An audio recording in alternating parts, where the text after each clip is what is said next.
As you guys all know, the market melted in 2007, 2008. Everybody knows all about that. Everybody knows about mortgages. I'm sure it's front page news. You guys probably know more about mortgages now than you probably ever knew in your life.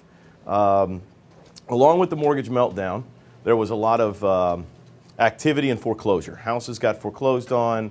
Second liens, if you guys know of anything about an 80-20, if hopefully everyone's familiar. Typically, the new way of buying homes was to get an 80% first lien loan and a 20% second lien loan. And when they went into foreclosure, the first lien holder got paid off when the property sold or got most of their money back. And usually the second lien holder got nothing or a little fraction of the money. But that debt is still hanging out there. Second lien mortgages become unsecured debt. Now the banks view these debts, what they call them as charged off debts. They sell those for very cheap prices. We buy the debt for a penny on the dollar. Let's assume here for a second that you guys owed somebody, second lien holder, $100,000. They're obviously putting negative marks against your credit report. You obviously owe that money. You did lose the house. Guy calls you on the phone. You're going to say, look, I don't even own the house anymore. I really can't afford to pay you $100,000. What we do instead is we accept 10%, 15%. So $10,000 or $15,000, $20,000, $25,000.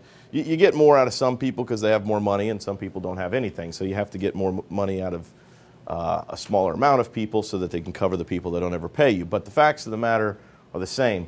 We collect basically about 6 to 10% over the life of the loans that we have, and that takes between a 3 to 5 year period to do that.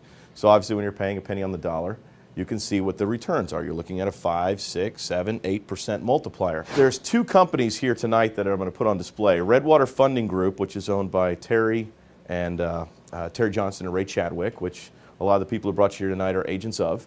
That is the group in which that sells debt. They acquire debt from companies like HP Debt Exchange, which is one of my companies, and through Chase, Citibank, GMAC, Countrywide, Bank of America, Deutsche Bank, you name the large banks, that's who they acquire from. As you realize, the panic that began in 2007, February of 2007, which most people weren't made aware of it until about 2008 when the market collapsed, but in 2007, the second lien market or the wholesale market basically got clogged up. Nobody could sell these loans anymore. Nobody was buying them anymore, which really brought the market to its knees.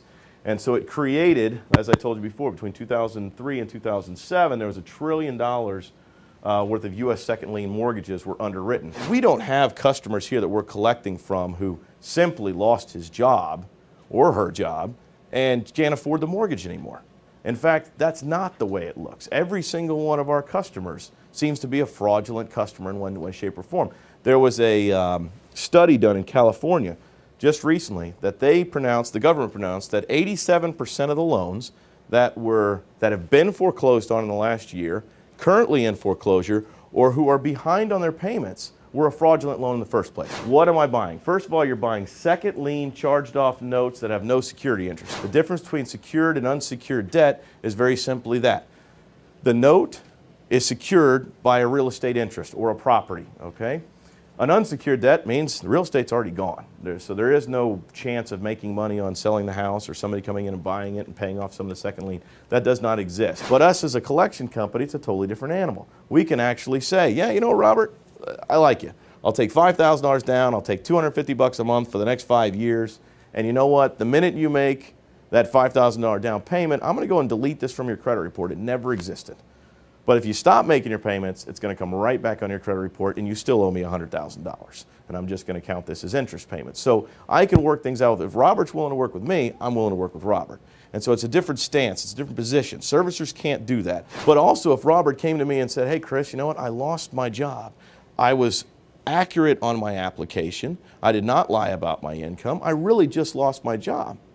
Do you realize we have a policy in our company? If we find somebody who actually did not lie on their application, we will forgive their debt without them paying us one single dime.